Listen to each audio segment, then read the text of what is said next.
We know awkward fighters. Real fighters know awkward fighters. He's not an awkward fighter. He's just a dumb fighter.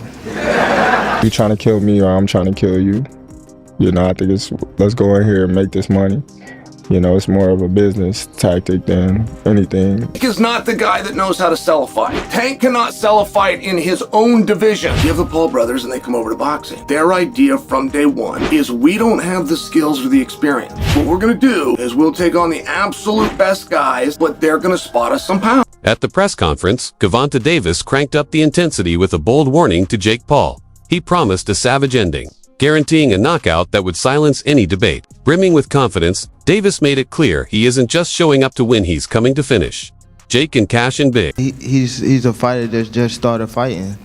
That's, you know how when somebody first come in the gym and like yeah. When somebody first come in the gym and they've been coming for like a little minute, so they think they nice now. They ain't get all the everything down packed, but that's how he fight. I don't think he's not like he's an awkward fighter. Awkward is somebody, I don't want to call them names, but awkward is like different from him. He's not awkward. We know awkward fighters. Real fighters know awkward fighters. He's not an awkward fighter. He's just a dumb fighter. Pulled no punches when addressing the unusual matchup between Gervonta Davis and Jake Paul. Calling it pure spectacle rather than true sport, he argued the fight is less about boxing credibility and more about entertainment value and attention-grabbing headlines. Hearn even laughed off the notion, cautioning fans not to mistake such exhibitions for elite-level boxing, a sentiment that reflects the growing frustration among traditional promoters who feel the sports core is being overshadowed. We're getting Jake Paul and Gervonta Davis.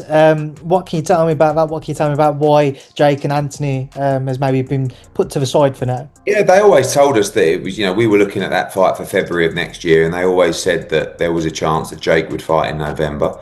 I think, wasn't I the one that broke Jake Paul against Gervonta Davis 6 months ago or something? I knew that they'd agree that deal. I didn't know they were about to announce it then, but I did know that they'd agreed that deal previously. So I don't like it, if I'm honest. I mean, I think we need to really differentiate between boxing and an entertainment concept, and that's what that is.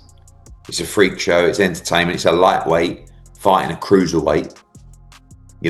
With, I don't know, is it bigger gloves and certain minutes per round? I don't know what it is, but, I understand the market and I understand this freak show shock kind of the world mentality of people potentially tuning in. Is that a step too far? Maybe. I mean, I hated Jake Paul against Mike Tyson, but it did massive numbers. I hate Jake Paul against Gervonta Davis. It'll probably do massive numbers. So that's when you really have to differentiate yourself between, just because you don't like it doesn't mean it isn't going to do good business. However you want to be involved with it is another kettle of fish. I don't want to be involved with it, but I do respect the fact that it's going to do big numbers. Ariel Helwani pushed back against the criticism, pointing out that MMA fans often embrace spectacle matchups, yet boxing gets slammed for doing the same. He called it a clear double standard, arguing that while Davis versus Paul isn't pure boxing, it still delivers entertainment value. Helwani emphasized the fight shouldn't be judged like a championship clash, but as a one-off showcase, reminding fans that if MMA audiences can enjoy unconventional pairings, boxing fans should be able to fight at. Generally, I'm sure it'll be a little bit closer, maybe 200 to 150. How much bigger can Tank get? Why would that be somewhat celebrated in MMA, but in boxing it isn't? Do you know what I mean, Pizzi? In MMA, we sort of love the freak shows, but in boxing they don't. Why do you think that is? What does that say about us in MMA? Well, we're a sick bunch of fucks. There's no doubt about that. But I will say, you agree, right, or no? Yeah. The idea of the MMA freak show is everybody coming together and saying, "Oh, we're gonna watch a freak show. This is what this is. We know what this is. It is absolutely mental what we're going to watch here." I think where people get annoyed with Jake is he even got me. You know what I mean? This guy is the greatest outrage farmer of all time. I saw his tweet and I was like, reading it, you know what I mean? And I was like, well, this is exactly what he fucking wants me to do. This is, every time I'm doing this, he's in the game of getting eyeballs and this is ridiculous. As long as why do I like an MMA freak show? Why would I watch Eddie Hall in an MMA fight against Dylan Dennis? I'd be like, this is fucking ridiculous, and I have to watch it. That's the way I feel about Jake Paul and Davis. I will watch it. It's ridiculous. You know what I mean? It's all of us getting together to go to the circus for the evening. I think the reason why there's pushback against it when Jake does it is because Jake, and obviously tactfully, is going like, what are you talking about? This guy's a world champion. I took out Mike Tyson. He's a world champion. And then I'm going to take out Canelo and stuff like this. Like, he's winding us up. He's not agreeing to the stipulation that we're all agreeing on, which is this is a freak show. This is absolutely mental. As long as we can agree with that, we can all enjoy it collectively.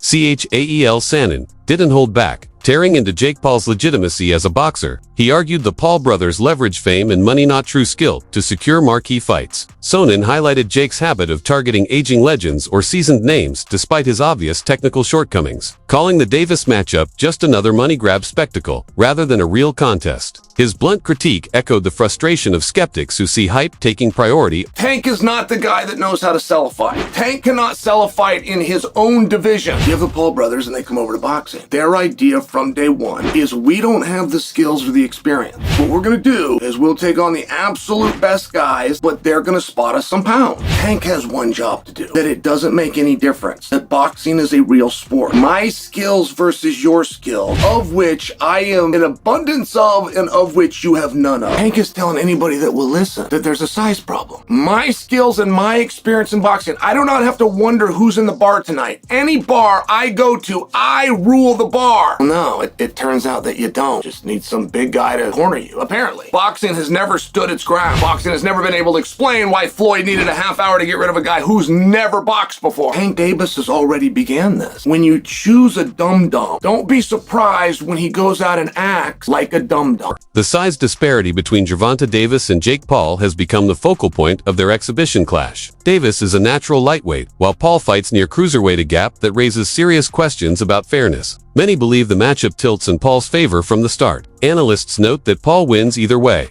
A victory gives him credibility for beating an elite boxer, while a loss is brushed off as irrelevant due to the mismatch. This dynamic has fueled suspicion that the fight serves Paul's career narrative more than genuine. 100%. He should beat Jake Paul, shouldn't he? No, he shouldn't.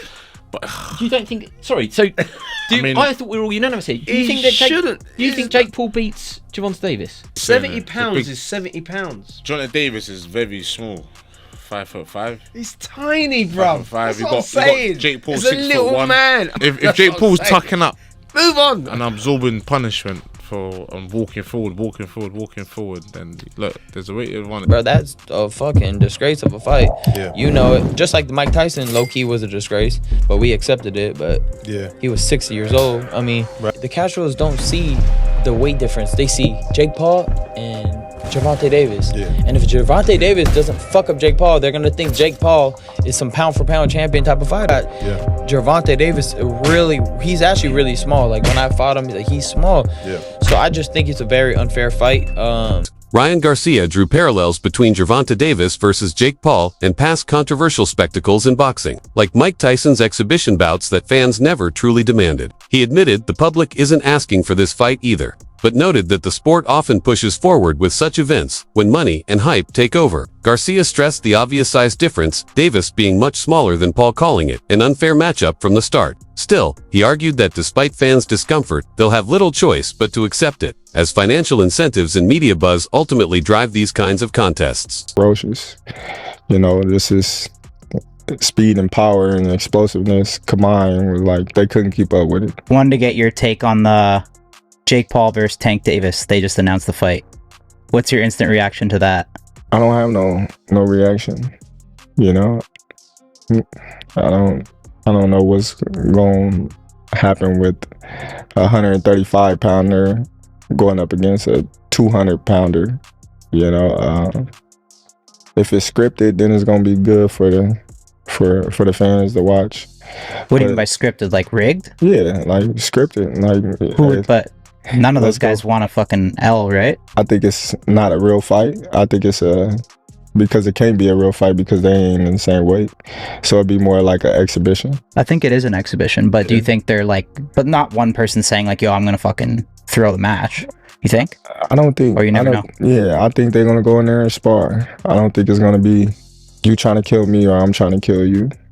You know, I think it's let's go in here and make this money. You know, it's more of a business tactic than anything. Because that's what Jake and Mike kind of did. Yeah, for sure. Like, everyone bought into that.